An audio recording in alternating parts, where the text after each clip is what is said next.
Hello everyone friends, environment is the most important topic for every exams. तो साथियों, इसी कड़ी में हमने पर्यावरण के दमदार 15 सवालों के साथ में एक बेहतरीन वीडियो तैयार की है और सभी परीक्षाओं के लिए 100% आस्किंग क्वेश्चंस हैं। अर्थात कह सकते हैं कि पर्यावरण के ऐसे सवाल जो हर परीक्षाओं में आने वाले हैं। तो चलिए साथियों, दमदार प्रश्नों के साथ में वीडियो को शुरू करते हैं और सभी क्वेश्चन को हम फुल एनालिसिस के साथ में आपको पूरा समझाने का प्रयास करेंगे। तो पहला क्वेश्चन आपका इस प्रकार से है कि पर्यावरण किसे कहते हैं। सबसे पहले तो आपको यह जानना होगा कि पर्यावरण आखिर है क्या।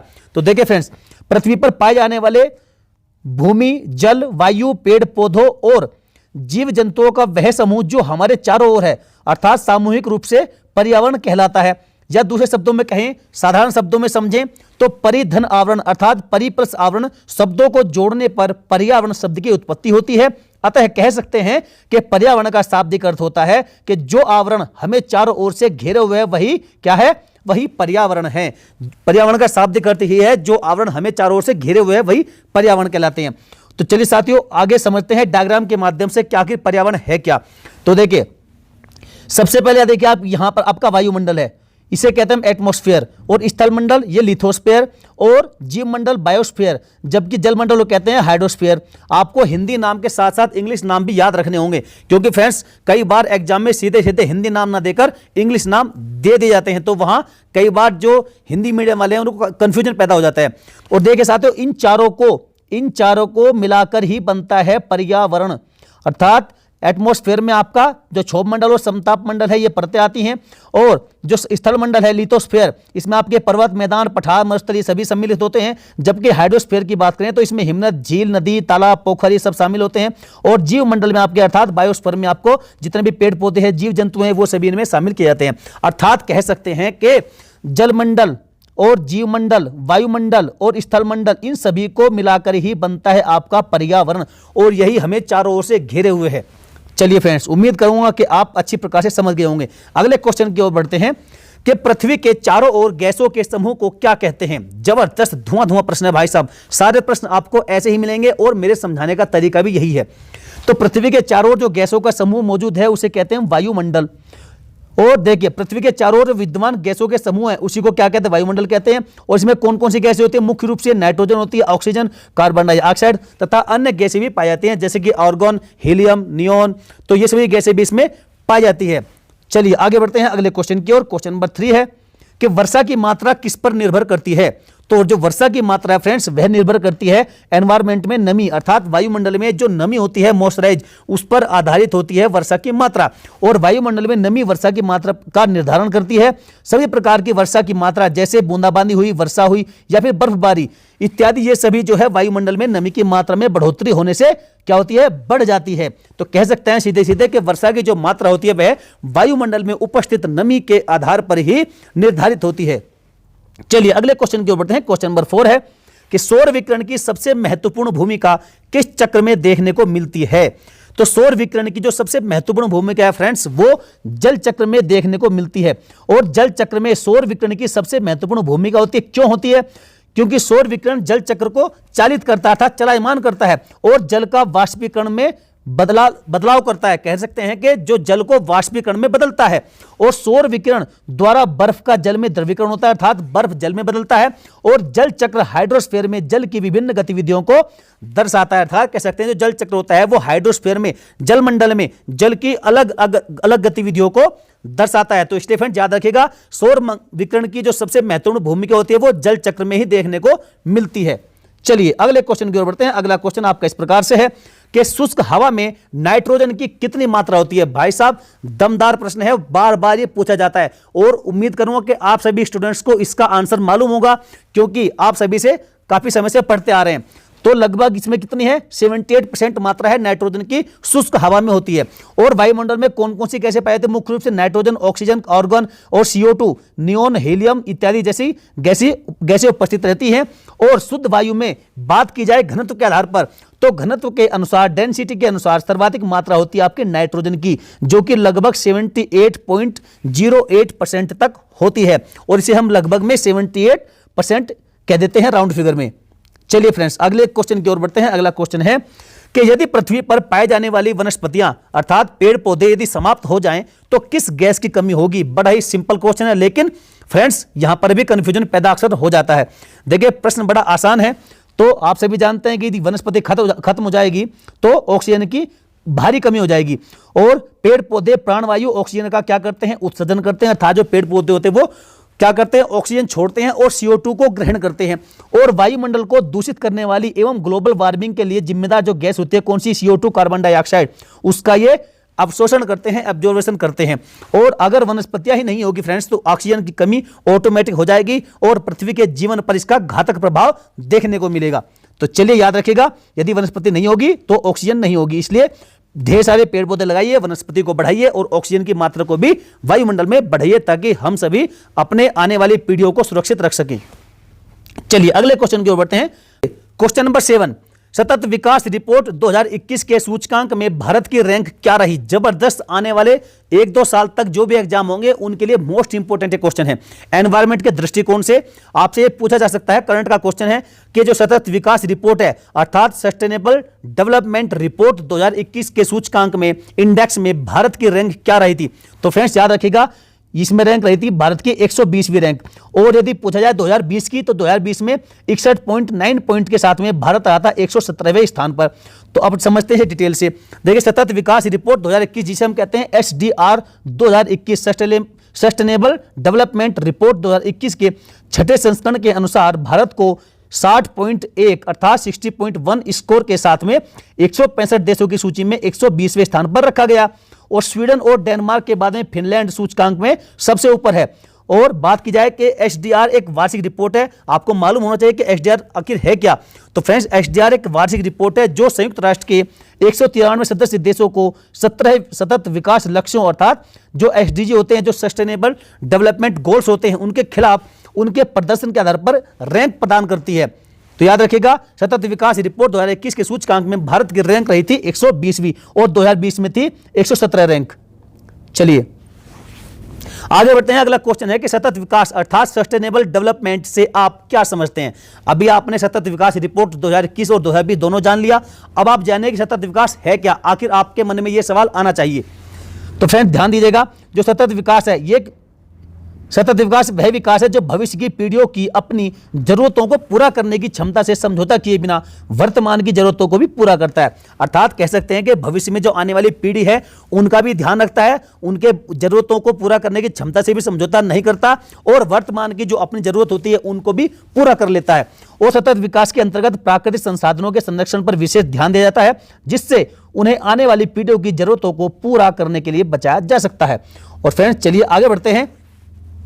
अगला क्वेश्चन है कि एजेंडा 21 क्या है। जबरदस्त दमदार प्रश्न है भाई साहब, एजेंडा 21। तो देखिए बार बार ये क्वेश्चन पूछा जाता है। तो एजेंडा 21 क्या है, ये एक धारणीय विकास अर्थात सतत विकास के लिए एक वैश्विक कार्य प्रोग्राम, एक कार्य योजना है। और ध्यान दीजिएगा, ब्राजील की राजधानी है रियो डी जेनेरियो। इसमें वर्ष 1992 में पर्यावरण और विकास सम्मेलन आयोजित किया गया था जिसे अर्थ समिट या पृथ्वी शिखर सम्मेलन भी कहते हैं। याद रखिएगा, जो एजेंडा 21 है यह ब्राजील की राजधानी रियो डी जेनेरियो में यह एक प्रोग्राम रखा गया था जिसे अर्थ समिट या पृथ्वी शिखर सम्मेलन भी कहते हैं। और यह सम्मेलन स्टॉकहोम सम्मेलन की 20वीं वर्षगांठ मनाने के लिए आयोजित किया गया था। इस सम्मेलन में शामिल देशों ने धारणीय विकास अर्थात सतत विकास के लिए एक कार्यवाही योजना स्वीकार की थी जिसे हम एजेंडा 21 कहते हैं, जो कि पारिस्थितिकी विनाश तथा आर्थिक असमानता को समाप्त करने पर बल देता है, जोर देता है। और इस सम्मेलन में 21वीं सदी के लिए, जो अभी सदी चल रही है 21वीं, उसके लिए पर्यावरणीय विकास हेतु कार्यक्रम निर्धारित किए गए थे जिसके 4 भाग थे। अब प्रमुख वे 4 भाग कौन कौन से थे आप वह जानिएगा। तो देखिए फ्रेंड्स, ये है आपका एजेंडा 21 और इसके 4 भाग कौन से। पहला है कि जैविक विविधता अर्थात जो जैव विविधता का इसमें संरक्षण किया जाएगा और संकटग्रस्त जो जीव हैं उनका भी संरक्षण होगा। और आगे बढ़ते हैं, जो अगला जो भाग है तो वो है विकासशील जितने भी देश अर्थात जो गरीब देश जिन्हें हम कहते थे, जो भी विकास के जो मार्ग पर अग्रसर हैं, तो उन देशों में गरीबी का निवारण करना और जनसंख्या पर नियंत्रण करना इसका दूसरा पार्ट है। और तीसरा भाग है कि जो पूंजी स्थानांतरण है उसको उदार बनाने पर बल देना। और चौथा है इसका कि सबको अच्छा खाना मिले, सबको स्वच्छ पानी मिले और सामाजिक सुरक्षा का भी ध्यान रखा जाए। तो इन 4 भागों पर विशेष बल दिया गया था इस एजेंडा 21 प्रोग्राम के माध्यम से। चलिए, उम्मीद करूंगा आप समझ गए होंगे। चलिए, अगला क्वेश्चन इस प्रकार से है कि राष्ट्रीय पर्यावरण अभियांत्रिकी शोध संस्थान नीरी जिसे कहते हैं वह भारत के किस राज्य में अवस्थित है? जबरदस्त, मोस्ट इंपोर्टेंट क्वेश्चन है। तो देखिए, जो नीरी है ये national environment engineering research institute Bharat के नागपुर में, अर्थात महाराष्ट्र, जो नागपुर है महाराष्ट्र में ये अवस्थित है। और इसकी स्थापना कब हुई थी? इसकी स्थापना 1958 ईस्वी में हुई थी। ये पूछा गया कई बार। केंद्रीय लोक स्वास्थ्य इंजीनियरिंग शोध संस्थान के रूप में वाटर सप्लाई, सीवरेज प्लान और इससे संबंधित जितनी भी जो बीमारियां हैं उनको एवं औद्योगिक प्रदूषण की जो रोकथाम है उसके क्षेत्र में शोध एवं विकास के लिए इसकी स्थापना की गई थी। और नीरी की जो 5 क्षेत्रीय प्रयोगशालाएं कहां पर है? तो चेन्नई, दिल्ली, हैदराबाद, कोलकाता और मुंबई में इसकी जो 5 क्षेत्रीय प्रयोगशालाएं वो वर्तमान में कार्यरत हैं। और नीरी क्या है? भारत सरकार के विज्ञान एवं प्रौद्योगिकी मंत्रालय के अधीन कार्य करता है। चलिए आगे बढ़ते हैं फ्रेंड्स, जबरदस्त क्वेश्चन है, उम्मीद करूंगा आप समझ गए होंगे। फ्रेंड्स, इस वीडियो में सभी मोस्ट इंपोर्टेंट क्वेश्चन मैंने छांट कर लाए गए हैं। और साथ ही यदि आपको वीडियो अच्छी लगती है, मेरा वीडियो का कंटेंट आपको यूजफुल और नॉलेजेबल लगता है, तो फ्रेंड्स वीडियो को अभी के अभी लाइक ठोकिएगा और चैनल को यदि सब्सक्राइब नहीं किया तो फ्रेंड्स सब्सक्राइब करके बेल आइकन को जरूर प्रेस कर लीजिएगा। चलिए, अगला क्वेश्चन है कि विश्व मौसम विज्ञान संगठन की का मुख्यालय कहां पर स्थित है? तो इसका मुख्यालय जो हेडक्वार्टर है वो आपका जेनेवा, स्विट्जरलैंड में है। और विश्व मौसम विज्ञान संगठन क्या है? ये संयुक्त राष्ट्र की एक विशेषज्ञ एजेंसी है जो कि पृथ्वी के वायुमंडल की दशा एवं उसका व्यवहार, उसका अध्ययन करती है। और 23 मार्च 1950 को विश्व मौसम विज्ञान अभिसमय, जिसे वर्ल्ड मेट्रोलॉजिकल कन्वेंशन कहा जाता है, यह लागू हुआ था। और 17 मार्च 1951 को IMO अर्थात इंटरनेशनल मेट्रोलॉजिकल कमेटी एक बैठाई गई थी, जो जिसके बाद जो है विश्व मौसम विज्ञान संगठन जो है अपने अस्तित्व में आया था। अर्थात कह सकते हैं कि जो वर्ल्ड मेट्रोलॉजिकल ऑर्गेनाइजेशन है अर्थात विश्व मौसम विज्ञान संगठन है, इसकी स्थापना कब हुई थी? 17 मार्च 1951 को हुई थी। चलिए फ्रेंड्स, मोस्ट इंपोर्टेंट फैक्ट हैं सभी के सभी। आगे बढ़ते हैं, UNEP का मुख्यालय कहां पर स्थित है? अब UNEP है क्या? तो फ्रेंड्स ये आपका यूनाइटेड नेशंस एनवायरनमेंट एक प्रोग्राम है, संयुक्त राष्ट्र पर्यावरण कार्यक्रम, और इसका हेडक्वार्टर जो है वो नैरोबी में। और नैरोबी कहां? ये केन्या में है। याद रखिएगा, संयुक्त राष्ट्र पर्यावरण कार्यक्रम अर्थात UNEP, United Nations Environment Programme, इसकी स्थापना हुई थी आपकी 1972 में। कहां पर? नैरोबी, केन्या में। इसका मुख्यालय कहां पर है? नैरोबी में। चलिए आगे बढ़ते हैं, अगला क्वेश्चन है क्वेश्चन नंबर 13। इको मार्क प्रमाण पत्र किसे दिया जाता है? आपने अक्सर इको मार्क के बारे में पढ़ा होगा और आपने उत्पादों पर इसको देखा भी होगा। तो देखिए, जो पर्यावरण के प्रति मैत्रीपूर्ण अर्थात जो पर्यावरण के प्रति सौहार्द रखने वाले जो उत्पाद हैं उनको ये इको मार्क दिया जाता है। और इको मार्क एक प्रमाण पत्र है जो उन भारतीय उत्पादों को दिया जाता है जो पर्यावरण के प्रति क्या हो? मैत्रीपूर्ण हो।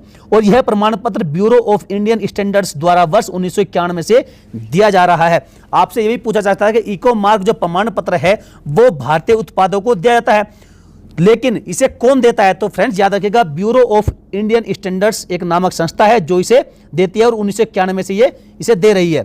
चलिए अगला क्वेश्चन है कि पारिस्थितिकी तंत्र की संकल्पना को किसने प्रस्तावित किया था? जबरदस्त क्वेश्चन है। राइट आंसर इसका एजी टॉन्सले। एजी टॉन्सले ने ही पारिस्थितिकी तंत्र की संकल्पना है उसको प्रस्तावित किया था। और वर्ष 1935 में एजी टॉन्सले के द्वारा सर्वप्रथम पारिस्थितिकी तंत्र की संकल्पना प्रस्तावित की गई थी। कब? 1935 ईस्वी में। और एजी टॉन्सले के अनुसार पारिस्थितिकी जो तंत्र है वह भौतिक तंत्रों का एक विशेष प्रकार होता है जिसकी रचना अजैविक और जैविक घटकों से होती है। अर्थात कह सकते हैं जो पारिस्थितिकी तंत्र है उसकी जो रचना होती है कैसे होती है? वो अजैविक और जैविक घटकों से होती है पारिस्थितिकी तंत्र की रचना। चलिए अगला क्वेश्चन है, अंतिम प्रश्न, धुआंधार प्रश्न है। देखिए आपको इंटरेस्ट आएगा, बड़ा अच्छा क्वेश्चन है। पारिस्थितिकी तंत्र के खाद्य श्रृंखला में विभिन्न घटकों जैसे टिड्डा, सर्प, मेंढक, घास, इनका सही क्रम आपको बताना क्या है? तो फ्रेंड्स इसका जो सही क्रम होता है वो होता है कि घास, टिड्डा, मेंढक और सर्प। अब समझते हैं डिटेल से। तो देखिए घास क्या है? ये एक उत्पादक है। और उसके बाद में आता है टिड्डे का नंबर। टिड्डा ये प्राथमिक उपभोक्ता कहलाता है। और जो मेंढक है ये आपका द्वितीय उपभोक्ता या फिर इसे मांसाहारी कहते हैं। और जो चौथे नंबर पर आता है सर्प। सर्प को हम तृतीय उपभोक्ता कहते हैं या फिर कहते हैं शीर्ष मांसाहारी। क्यों कहते हैं? देखिए घास खाई टिड्डे ने, तो टिड्डा हो गया आपका प्राथमिक उपभोक्ता और घास होगी उत्पादक। नेक्स्ट टिड्डे को खाया मेंढक ने, टिड्डे को मेंढक ने खाया तो मेंढक होगा आपका द्वितीय उपभोक्ता, अर्थात ये मांसाहारी हुआ क्योंकि टिड्डे को इसने खाया तो ये मांसाहारी हो गया। नेक्स्ट आपका जो मेंढक है, मेंढक को खाया सांप ने, सर्प ने, तो सर्प हो गया आपका तीसरे नंबर का उपभोक्ता, अर्थात कह सकते हैं शीर्ष मांसाहारी। और मनुष्य के बारे में यदि बात करें तो मनुष्य क्या है, तो फ्रेंड्स साग सब्जियों का सेवन करने पर मनुष्य हो गया प्राथमिक उपभोक्ता, जबकि जब मांस भक्षी होने पर मनुष्य द्वितीयक उपभोक्ता की श्रेणी में आ जाता है। अर्थात कह सकते हैं कि मनुष्य को सर्वाहारी उपभोक्ता भी कहा जाता है, क्योंकि मनुष्य कुछ भी छोड़ता नहीं है भाई साहब, ऐसा जीव है, ऐसा प्राणी है जो सब कुछ भक्षण कर जाता है। चलिए फ्रेंड्स वीडियो आपको कैसे लगी आप बताइएगा जरूर। यदि आपको वीडियो का एक एक क्वेश्चन आपको दमदार लगा तो फ्रेंड्स वीडियो को लाइक जरूर करना, और जो भी आपके पास सुझाव है तो फ्रेंड्स हमें कमेंट के माध्यम से आप बता सकते हैं। यदि आपको इसकी पीडीएफ चाहिए तो फ्रेंड्स वो भी हमें बताइएगा जरूर, और अपने सभी दोस्तों में, सभी आपके ग्रुप्स में इसे धुआं कर दीजिएगा, शेयर कर दीजिएगा। यदि अभी तक भी चैनल का किसी ने सब्सक्राइब नहीं किया तो फ्रेंड्स चैनल को सब्सक्राइब करके बेल आइकन को जरूर प्रेस करिएगा। चलिए फ्रेंड्स मिलेंगे फिर किसी नेक्स्ट और दमदार वीडियो में। जय हिंद।